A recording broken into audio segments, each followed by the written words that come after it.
Winter is coming, and there may be aliens involved. What's up, YouTube? Michael R. Schulteis here, author of The Rostival Saga, which you can see, as always, on the shelf behind me.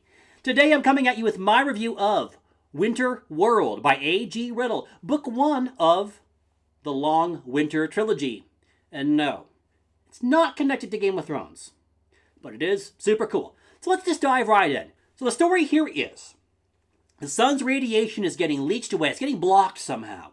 We don't quite understand the how, but there's an alien artifact out by Mars, and it might have something to do with it. So we have this incredible story, and we have two point of view characters, Dr. James Sinclair and Dr. Emma Matthews. We meet James, he's in prison. We don't quite know why. Had to do with something he did that the world was just not ready for, a discovery, a something. That's a fun angle of a story all by itself, just trying to figure it out.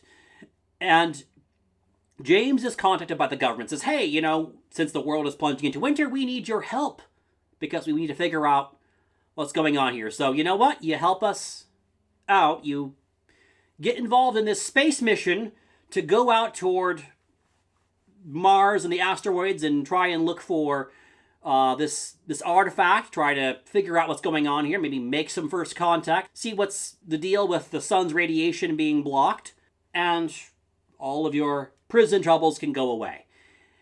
We also have Emma Matthews. Emma is an astronaut, and she is on the International Space Station when it is blown to bits by, we think, something. The artifact, perhaps, or something related to that. Both of these characters are very well drawn. We get each of their perspectives trading off for the whole book, and I just loved it. They're both very compelling.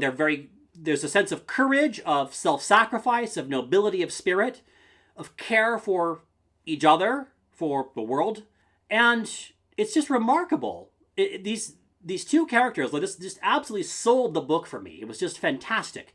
So the character work, for me, is a huge plus with this book. Absolutely a fan.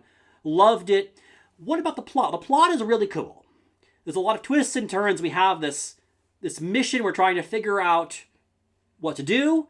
There are some things that don't go to plan and that complicate efforts. The thing that they know kind of going into this is that it's not safe to do radio communications or satellite, anything that the alien artifact can pick up on that.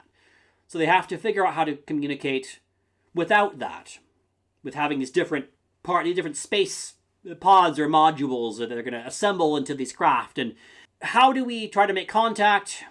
There's the question of how do we make contact, and what do we do if it's just absolutely hostile? There's no understanding to be reached with it at all.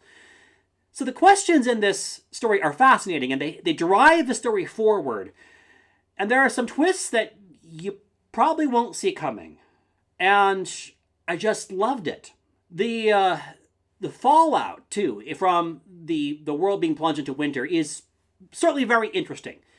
There's a geopolitical reordering. People are forced out of more temperate zones into drier zones, deserts and places of this nature. And there's a very thorough, very swift geopolitical reordering that is interesting. I did kind of want a little bit more here. It felt a little bit rushed. It felt a bit like it just kind of happens in a short period of time, and I wanted to see more of the process, more of the costs and consequences of seismic, calamitous shifts in global human population. It just felt like there should be... I wanted a bit more here, but this is actually a fairly minor quibble, because on the whole, the story was just superb. It just kept me going to try to find out what happens with these characters.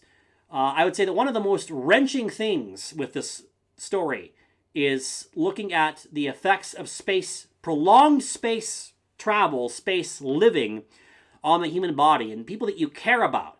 There are some secondary characters that are quite sympathetic as well.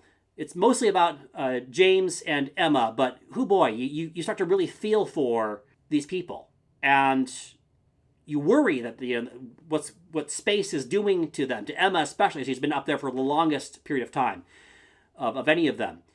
So the characters are fantastic. The plot is fantastic. I just freaking love this book. So what to rate it? Well, 5 out of 5 stars. Sorry. Had to see that coming. This is a superb, character-driven science fiction story, and I loved it. Loved it.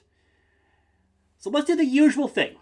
Who is this book for? Who is it not for? Well, if you like a good science fiction story, you like some mystery, you like some intrigue, some suspense, and you want characters you can really root for, this book is definitely for you.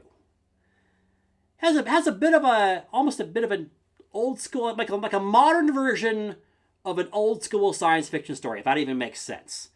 It makes sense in my mind anyway. It's like, let's hark back to some of the ideas that, alien contact and issues with that, and have a lot of fun questions that get packed into the story around that. Who is this book not for? Well, if you're into really hard science fiction and you want the science to be just absolutely down pat, I don't really know that this book would be for you. I'm going to be honest, I'm out of my depth here. I'm not enough of a science nerd to say I think it's possible, but again, I don't really know. It might not be sciencey enough for the really extreme science geeks. That said, I think if you like science fiction, you should still be in the first camp. People who this book is for. If you're not a fan, if you just don't like science fiction at all, if it's just not your thing, you might not enjoy this book. But I think this book should have a very broad appeal to people who can at least give science fiction a chance. And I mostly read fantasy, but it's fun. It's fun to mix it up a little bit. So how about you? Have you read Winter World by A.G. Riddle? Do you want to read it? Let me know in the comments down below. And hey, don't forget to like and subscribe. Really helps us to grow the channel here. Thank you so much for watching, and I'll hope to catch you next time.